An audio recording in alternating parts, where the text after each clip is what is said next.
నిలబడడం అంత కష్టం. మాకు తూర్పుగోదావరి జిల్లా వస్తే మీరు ధవళేశ్వరం వెళ్ళండి, అమలాపురం వెళ్ళండి, రావులపాలెం జంక్షన్కి వెళ్ళండి. నదీ తీరాలలో మహర్షుల యొక్క శిలామూర్తులు ఎలా కనపడతాయో అలా సరార్థర్ కాటన్ విగ్రహం కనపడుతుంది గుర్రం మీద కూర్చొని. సాధారణంగా రాజులు కనపడతారు గుర్రాల మీద. మాకు తూర్పుగోదావరి జిల్లాలో ఎక్కడికి వెళ్ళండి గుర్రం మీద కూర్చొని కాటన్ కనపడతాడు. ఎందుకని అంటే ఆయన బ్రిటిష్ గవర్నమెంట్కి ఎప్పుడో ఒక ఉత్తరం రాశాడు.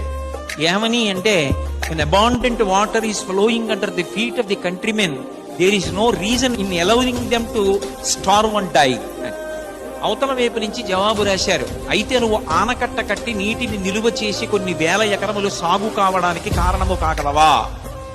గుర్రం వేసుకుని అరణ్యాల వెంట బయలుదేరి ఆయన్ని దోమలు కుడితే 1 సంవత్సరం పాటు అస్వస్థతకి లోనైపోయి తిరిగి ప్రాజెక్ట్ ఎక్కడ కడితే బాగుంటుందన్నది ఆలోచించి ధవళేశ్వరం దగ్గర అయితే కొండ ఉంటుందని ఆయనకి రాజమండ్రిలో కట్టాలని కోరిక.